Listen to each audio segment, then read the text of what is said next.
Good morning, my friends. This is Rick, and you're welcome to your seat at the table. Great white mama's hiding around here somewhere. This is Xanathar's Guide to Everything. I picked this book up off the discount bookshelf, probably a year and a half ago ish, and I got it for 10% off, 15% off. I forget now. It's not written in here, so like I said, fifth edition stuff. If I can get it on a discount, be the only way I'd buy it. I shouldn't say that because I recently bought one at full cover price because I really wanted to get something that was in it. Even though it's available in PDF on the internet, more or less. So I wanted a physical copy, right? So let's take a gander at what we got going on here. We have Chapter 1, Character Options. Things like primal paths for barbarians, bard colleges, divine domains for clerics, druid circles for druids, martial archetypes for the fighter, monastic traditions for the monk, sacred oaths for the paladin, ranger archetypes, the roguish archetypes, sorcerer origins, otherworldly patrons for warlocks, the arcane tradition for wizards. This is your life. Origins, personal decision, life events, supplemental tables, racial feats. Chapter 2, Dungeon Master's Tools, simulating effects, falling, sleep, adamantine weapons, tying knots, tool proficiency, spell casting, encounter building, random encounters, a world of possibilities, traps revisited, downtime revisited, warding magic items. Chapter 3 is spells, and then Appendix A is shared campaigns, and Appendix B is character names. So for that time when you just can't be bothered to come up with a clever name for yourself, you can just roll for it. These charts and stuff come in handy for creating NPCs for a GM if you're really having a struggle finding random names. And sometimes I get creative by just looking at two or three different things with an eye shot and then chit bashing the word together to create a name. Anyway, using the book, the core rules. The DM abdicates the rules. One rule overrides all others. The DM is the final authority on how the rules work in play. 10 rules to remember. Exceptions supersede central rules. Round down. Advantage and disadvantage. Combining different effects, reaction time, resistance and vulnerability, proficiency bonus, bonus action spells, concentration, temporary hit points. Chapter 1, Character Options.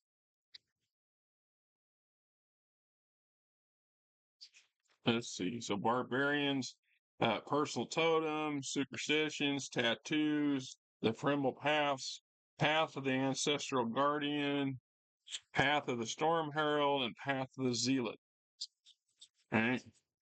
Then we go on to bard, defining one's work, an instrument, embarrassment, a bard's muse. Almost every bard has suffered at least one bad experience in front of an audience, and chances are you're no exception. Bard's College is the College of Glamour, the College of Swords, College of Whispers. Then we get clerics, temples, keepsakes, secrets, divine domains, forged domain, a grave domain. Then we go druid, treasured items, guiding aspects, mentor, druid circles, circle of dreams, circle of the shepherd, learning beast shapes.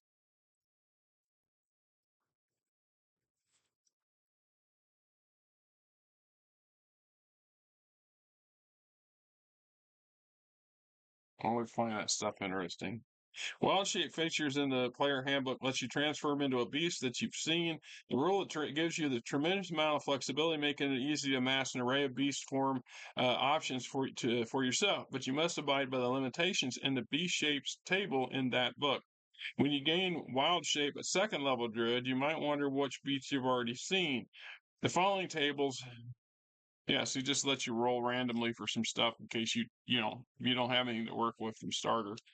Fighter, the Helderic sign, the instructor, martial arts type, the arcane archer, the cavalier. The archetypal cavalier excels at mounted combat, usually born among the nobility and raised at court. A cavalier is equally at home leading a cavalry charge or exchanging repertoire at a state dinner. Cavaliers. That's an interesting thing about cavaliers. I've had many, I should say, numerous discussions over the years with people on the difference of what a cavalier and paladin is. A lot of players, especially new players, who get this, they see a paladin and get this from their idea that we're talking, uh, you know, Knights of Camelot kind of stuff, and the traditional knight. And this is before we had a archetype for that role, and they would fail to grasp the purity thing or the devotion element of the paladin, where the paladins, follows their tenets slavishly. So you got a paladin who really shouldn't be doing dodgy stuff or questionable stuff or tricky stuff. Then the likelihood is that your player thinks that they're is playing a paladin like they would play a cavalier, and it would be better off for them and the table if they were just a cavalier and not an actual paladin. And then we have samurai. Yes, we always want a samurai. Then we got monks, the monastery, monastic icon, the master, monastic traditions, the way of the drunken master. Why not? Path of the Kinsey, or the way of the Kinsey, and the way of the Sun Soul. And then we get the paladin, personal goals, nemesis, symbols, temptations, sacred oaths, the oath of conquest, the oath of redemption, rangers, view the world, their homeland, sworn enemies. The archetype was a gloom stalker, a horizon walker. When we get to rogue, guilty pleasures, adversaries, benefactors, the roguish archetypes, the inquisitive, the mastermind, the swashbuckler. Man, that swashbuckler is bounced back and forth because a lot some people argue that it falls more closer to the rogue category as their capabilities, and others will say it's purely a fighter role, which I tend to agree. I think swashbuckler is an elaborate or fancy fighter, uh, but no less still the fighter. So putting them in that rogue category, I don't think really they fit there. But apparently in this version, they decided that's where they should be.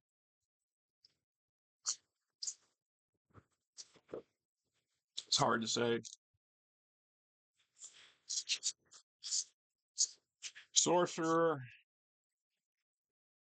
arcane origin, supernatural mark, science sorcery, sorceress origins, shadow magic, the warlock, patron's attitude, special terms of the pact, binding the mark. Yeah, warlock is an interesting case as a character class. Warlock is another one of these classes where a lot of the players and sometimes a lot of GMs really don't understand the nuances of a warlock and don't approach those nuances or don't handle those nuances appropriately from my observation. A lot of times we do a wink and a nod to things like a patron. Most warlocks become warlocks because they've literally signed a deal with the devil of some sort, and you should play to that ups and downs on that. So they're basically replacing a deity with a literal devil or demon, and tapping into their unnatural power, and it should have some manifestations and some consequences as well as the success, in my opinion. Of course, it all varies on how you choose to operate warlocks in your campaign. So we got the celestial, the hexblade, eldritch invocations, excuse me. Right.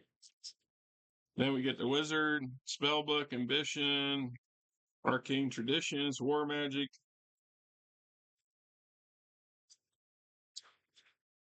We get this is your life, a section on creating better depth stories for your for your character. Character creation rules. A player handbook provides all the information you need to define your character in preparation for a life of adventuring. What they don't do is account for all the circumstances that shape the start of your character during the years between your birth and the start of your career as a member of a class.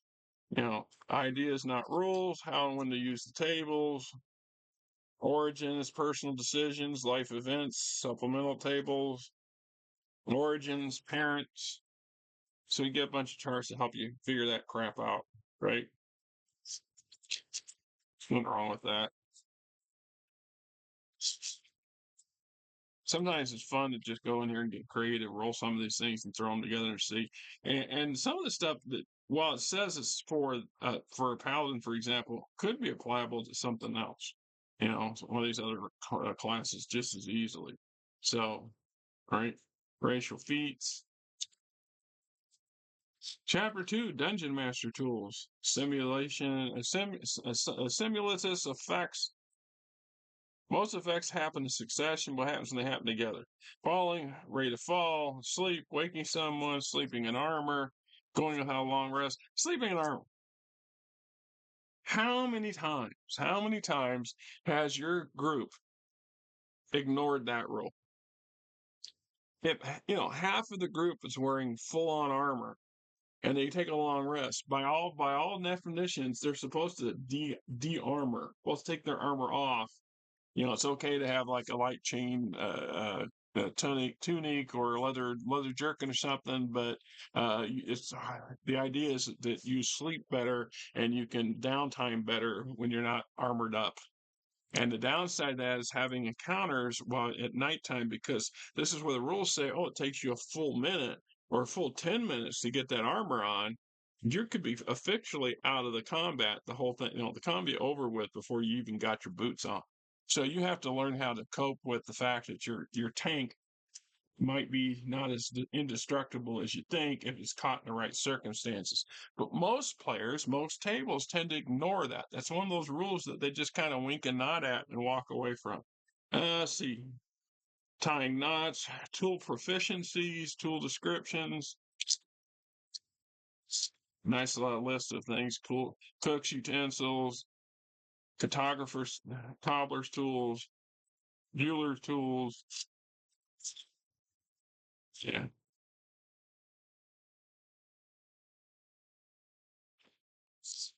Mason's tools, thieves' tools, weaver's tools. Area effects on a grid.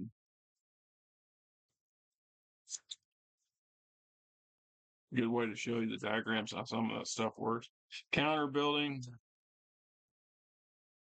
Assess the characters, choose the encounter size, determine numbers and challenge ratings.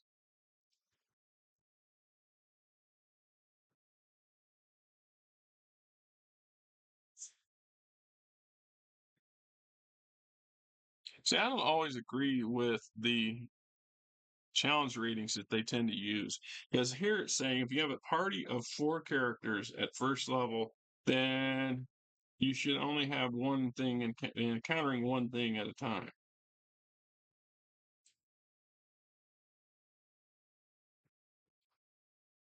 And so you would need a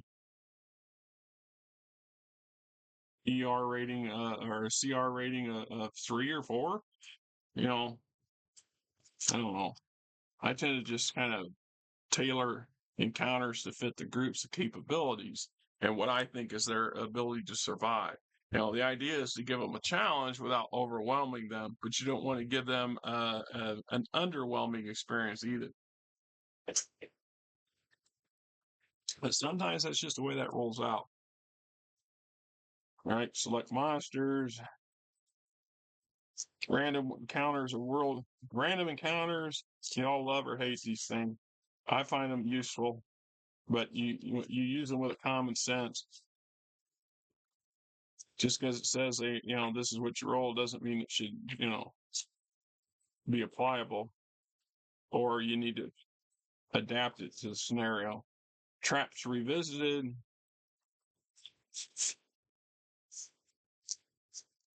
Oh, I had my state. There was a period in my gaming career, if you wish, where I was huge on traps, and I had elaborate traps and simple traps, but you were almost guaranteed that there was traps everywhere.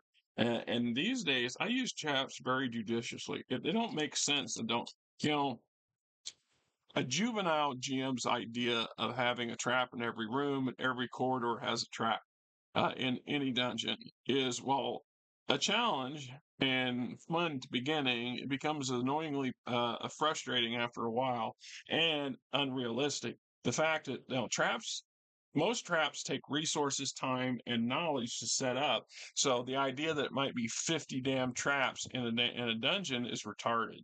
I mean, honestly, it really is. And I've gone to great lengths to overdo traps before. So that's from personal experience. Complex traps, simple traps, designing complex traps, their purpose. We'll just build a trap for no reason. What is its purpose? What is it supposed to do? Then we get into a section called Downtime Revisited. You got rivals, downtime activities, resolving activities, complications. Well, examples is buying a magic item, carousing, crafting an item, gambling, pit fighting, relaxation, religious service, research, just, warding magic items.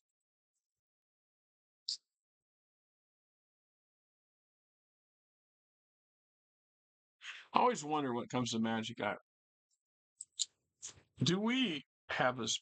Are we prone to be over generous? I mean, I can honestly say that you would think that there is a wizard's school somewhere that just mass produces potions and low-level magic items like +1 rings of protection, for example, because they seem to be so prevalent, so widespread that anybody and everybody can get their hands on. When the reality is that they should be much more rare and should be more select. And keep in mind that if you have a magic heavy campaign where your players are literally, armed for owlbear, then perhaps your bad guys have to have their share of magic items and things as well. So if your player characters all wear +1 rings of protection, then ergo perhaps the foes are too. Because at that point, then you get a bunch of the idea that these are magic items are in such abundance. Well, if everybody in the party can have a magic +1 ring of protection, then why not allow the same thing for some of the key bad guys that they're facing? Which also will help explain how they got the rings in the first place. The downside with that, though, is the resale value on those side of things are quite impressive. And I've had players get upset when they found a couple magic items and what they thought would be a troll hoard or a dragon's hoard, and then they only get a handful of coins out of it, but they get 5 or 6 magic items that combined are worth tens of thousands of gold pieces on the market. But they like in their mind they're getting cheated because they're not getting the gold as well as the magic items. Hoarding magic items for distribution, common magic items. When it comes to distribution, this is by rarity, it says, but in my case, I don't I provide the items there. Usually, it's being used by something that the player characters just had to overcome. So they acquired it through battle or through conflict or something of that nature. Uh, but at that point, it's up to them to decide who gets to use it. I'd rather not is suited for them. I mean, the other thing is that magic detection. That is something a lot of parties, a lot of GMs do a wink and nod at as well. Is by you just picked up a ring of protection. Well, you just you just gave them all that information. A, how do they know it's a magic item? B, how do they know it's specifically a ring of protection? You know, C, how do they know what its level of capacity? Well, that's what detection spells are for, and arcane knowledge checks and things like this. So you give them an item, and then it's up for the players either through trial and error of trying to use it, or having somebody do a research on it to figure out what it is, or taking it to a third party to do the same thing. That's kind of common sense, I guess. But magic item tables, lots and lots of tables. Chapter 3, spells. More spells. More spells. More spells. Yeah. Thanks. Okay, and that's the appendix of the name charts. So there you go. Not a bad book. There's a lot of useful information there, especially if you're a newer GM. There's some stuff in here I find useful. Overall, I could have saved the $40 and bought something else, but hey, it is what it is. Till next time, I'm me, you're you. It is coming up on the 1st of September as I shoot this, so you'll see this in September. Hope you guys have yourself